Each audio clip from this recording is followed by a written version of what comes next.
को झारखंड रे को गोजेत को बंगाल रे को रेजेत को इनखान बांग ओलहक पढ़ा होड़ जहां अतु रे मेना को प्रत्येक रविवार समाचार आंजोम आंजोम ते कुछ बहुत अचुरु अच्छे बंदे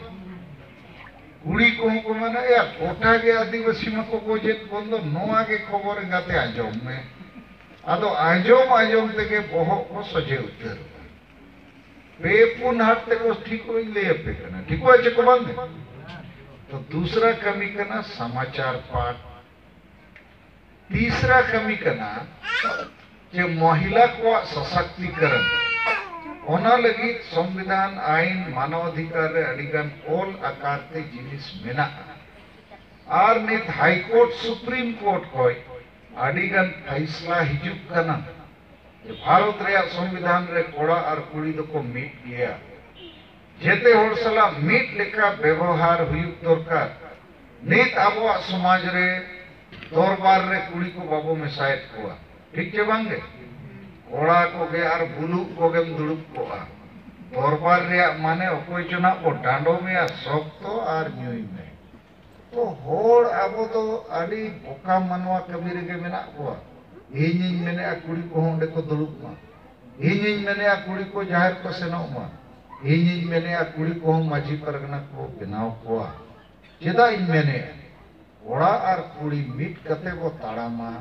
तबे एनांग आदिवासी समाज पंचा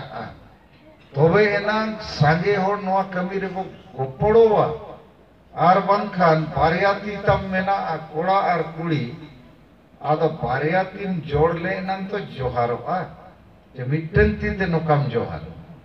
आदो आबो दो नि तो कुड़ी को आपे तो खाली दाका को इसिन पे गिदरे को नेल को पे और आले बुल कते ले हिजु और ले पहाड़ पे ठीक चे बांग आदो ओना चबाइते हुयुआ तो तीसरा कमी कुड़ी को अधिकार और न्याय रे कथा पढ़ाव कते किताब को ऑल कते ओना अतु दुरुप पे लइया को चौथा कमी जहां तिना परिवार ओंडे को जावरा उनको मिटन खाता रे पे ओला जे नुना परिवार तेहेना अतु दुरुप रे को हेजना और प्रत्येक परिवार को नीना होड़ गिदरा पिदरा हड़ाम बुढ़ी मेसा करते और नवा पे लपोया ओंडे जे आबो जहां तिना परिवार नवा अतु दुरुप रे वो हेजना आबो तो दुख सुख रे वो गोपड़ो गया नित तो अतु रे ओकोय चो रुआ कना जते होड़ को पढ़ाई गया नोय रुआ कना ओकोय हम अको गोड़ो हुयुक कना चे नोंका तो आबो नवा अतु दुरुप माध्यम ते नवा नवा कमी होरा बो लपोया नवा जे खाता रे जहां तिना परिवार बो ओलेना जहां तिना संख्या रे होड़ बो हेजना आबो दो दुख सुख रे बो गोपड़ोआ और गोपड़ो रे माने पुइसे एमो तो बांग कर एम दाड़े आबो एमा 1 टका 1.5 टका मिट पहिले चौले लेकिन गोपड़ो रे मने जीवी बनाव लेखान गे आडी मरांग बड़ो हुयुआ जैसे ओकोय चो मलेरिया ते रुवाक कना